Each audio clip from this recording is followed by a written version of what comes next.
Hello everyone, thank you so much for coming. Today I'll be presenting our analysis of the performance of DNN servers and their overheads, specifically in computer vision applications. Let's start by looking at some of the recent DNN workloads. When ChatGPT was released, it reached 100 million active monthly users within the first 2 months.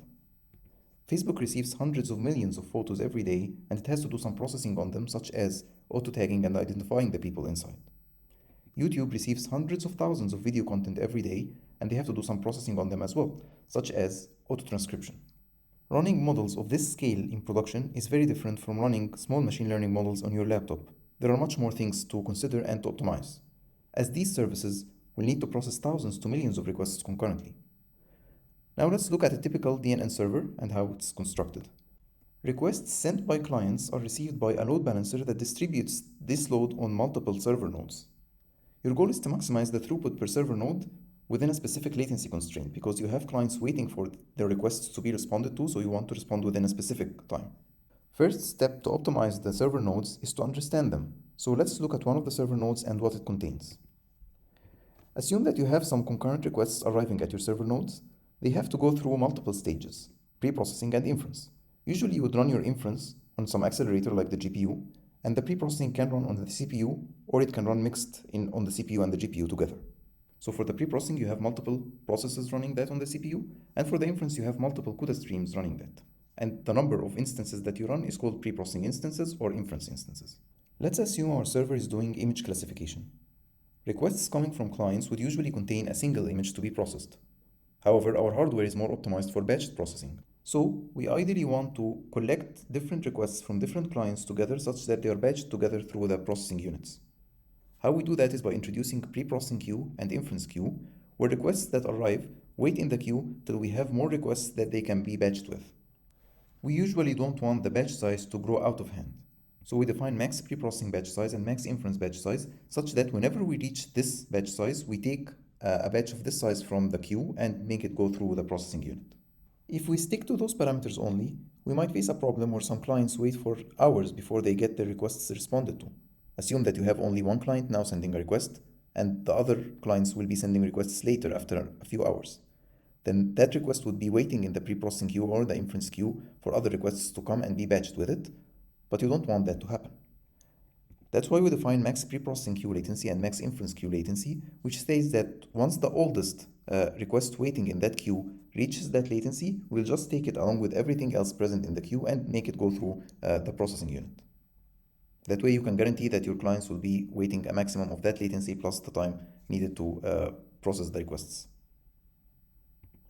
These parameters are the dynamic batching parameters which are provided out of the box from Triton Inference Server, which we will be using for our experiments. This shows the whole flow of requests coming through the server node and going out of it. Now let's consider an image classification application, where we want to take a raw image and get a class for it. If I run this on my laptop with a simple Python loop that just takes the raw JPEG file, performs JPEG decoding and then normalization and resizing and makes it ready for the neural network, and then let's say that we take 64 images and make them go through the inference in a single batch, this is the performance we will get. A little less than 500 images per second. Now let's try to apply some optimizations till we reach a server-grade application. First, we'll use DALI, which is NVIDIA's library that performs pre-processing. First, we'll just use it with the default settings where we are still running the pre-processing on the CPU. We don't get much improvement in the performance. Now let's switch to using GPU pre-processing, where the GPU can help the CPU during pre-processing, and we get a performance boost here. Next, let's run this on Triton Inference Server, which allows it to run as a web application and clients sending requests to it. We get a performance boost here because Triton Inference Server will allow us to run pre-processing and inference in parallel, serving different requests.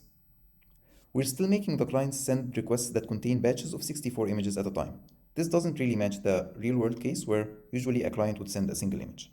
Now let's match the real-world case where we have clients sending a single image per request, but we will enable dynamic batching that I explained in the earlier slide. As you can see, using dynamic batching allowed us to almost maintain the same performance as that of when the clients were sending batched requests.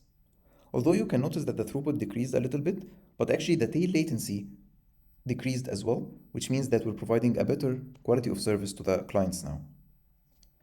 Let's try to optimize the parameters that I showed in the earlier slide for the dynamic batching such that they are the optimal values, and you would get an even better performance now. The final optimization we'll make is using TensorRT, which compiles the model specifically for the hardware that it's going to run on and does some optimizations such that the model runs as fast as possible on that hardware. In this case, we get an even better performance improvement.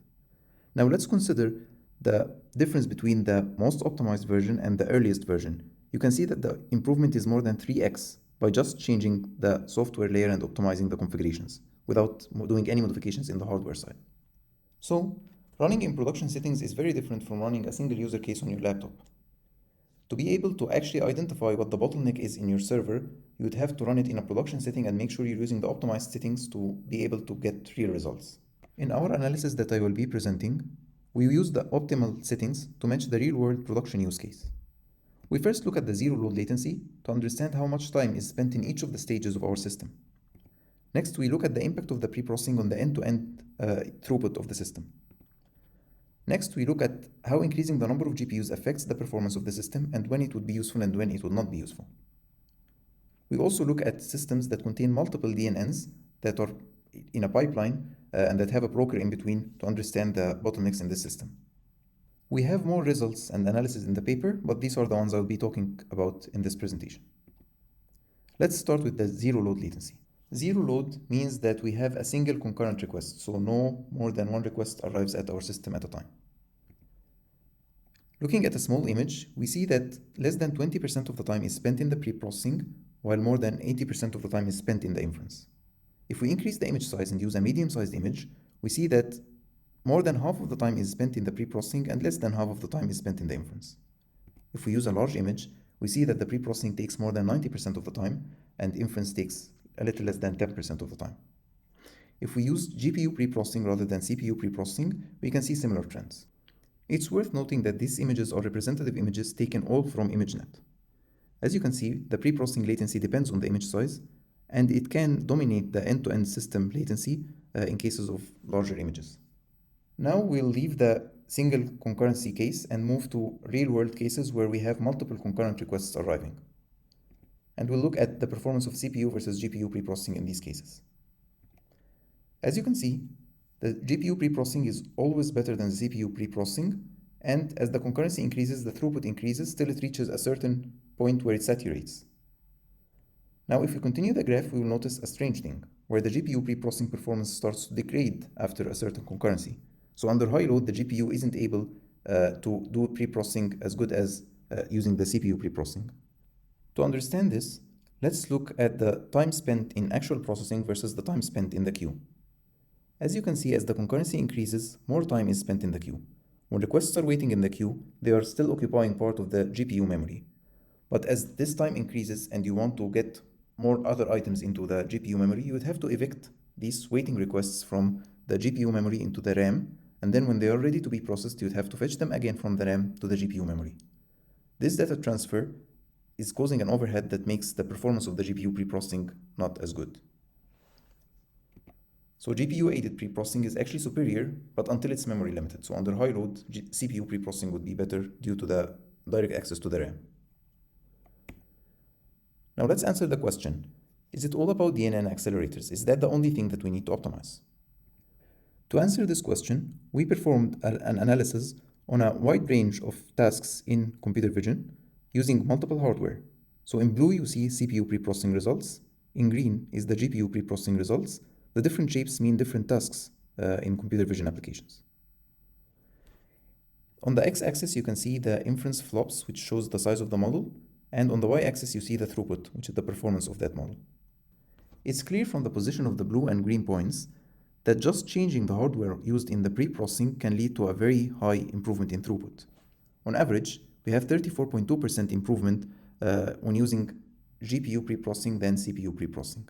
Here we haven't done any optimization on the inference side, we just changed the hardware used for pre-processing, and it can lead to that much improvement. Let's look at the bottom graph where we look at how much time is spent in inference versus how much time is spent on other parts of the system. It's clear that for smaller models, more than half of the time is spent on non-DNN processing in our system. This means that accelerating DNN only doesn't give much benefit in this case. Let's try to understand more about the bottlenecks present in the system. In this analysis, we took the different stages in our pipeline and we ran each of them alone, and then we ran the end-to-end system. So we have results for running pre-processing stage only, and we have results for running inference only, and we have results for running both of them together on different models, as you can see, and on different image sizes. It's clear that the end-to-end usually overlaps with one, either the pre-processing or the inference. So it's bottlenecked by one of those.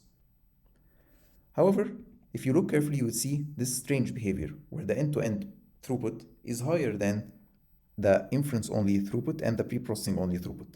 So to understand this better, if we run only a single stage of them, we have worse performance than if we run both of them together. How is that possible? To understand this, we need to look at how the full system behaves. So our full pipeline receives as input a JPEG image, which is compressed, and outputs a class for that image, which is small data. However, inside the pipeline, we have pre-processing stage and inference stage. The data exchange between them is the raw pixels of the image, which is much bigger than the JPEG image or the class. So in case of very small models where the inference doesn't take lots of time and a small image where also the pre-processing doesn't take lots of time, we can see a new bottleneck emerging, which is the data transfer between both stages. So in case of end-to-end, this data transfer never happens because you actually have the pre-processing and the inference running on the same hardware, which is the GPU here, and the raw pixels never have to get transferred between them. Now let's look at how increasing the number of GPUs affects the throughput of the system. Here we have the number of GPUs on the x-axis and the throughput on the y-axis. For a medium image, you can see that increasing the number of GPUs actually scales the performance almost linearly, which means that we are getting the benefit of adding more GPUs. However, if we try the same for a large image, where the pre-processing takes more than 90% of the time, you can see that the performance improvement is negligible as we increase the number of GPUs. So, more GPUs does not always mean better performance if you're not optimizing the actual bottleneck of the system. Now let's look at a multi-DNN system. This system is studied in a prior work where you have a camera giving a stream. The first stage detects the faces in this stream, and then the second stage identifies which face belongs to whom. You will need a broker in between them because you don't know the number of faces coming out of each image, and you will need to store them till the identifier part is ready to fetch more of the faces and identify them. So this is the processes that will be happening. We'll first do pre-processing on the image, detect the objects using a faster RCNN, then we will encode the objects in a format that can be put in the broker, and then the second process will be fetching elements from the broker, decoding them, and then performing the identification on the detected faces. The prior work was suggesting using Kafka as a broker, which is a disk-based. If you look at the distribution of the time spent in the elements, you would see that the broker takes most of the time, so it is the bottleneck in this system. However, we tried a different broker that is memory-based, which is Redis. And in that case, you can see that the latency of the broker is very small now, and it's no longer the bottleneck. We went even further and tried a fused process where we have the first DNN running followed by the second DNN. As you can see, its latency is even better. Looking at the throughput of these systems, you can see that Kafka has the worst performance, while Redis has the best performance, even better than the fused one. Redis performs better than the fused one because it can run both DNNs in parallel, while in the fused one, each DNN has to wait for the other one.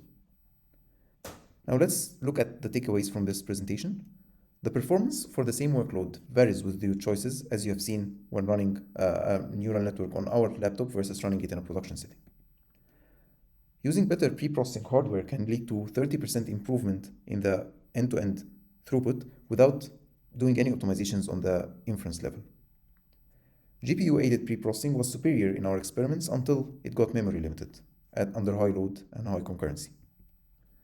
Compression can remove the bottleneck of data transfer, and data transfer can actually become a bottleneck in case the other parts of the system are highly optimized. We saw that more GPUs doesn't always scale throughput if GPUs cannot help alleviate the bottleneck. We have also seen that the choice of broker is critical in multi-DNN systems, where we have achieved 67% improvement in the latency using a memory-backed broker rather than a disk-backed broker.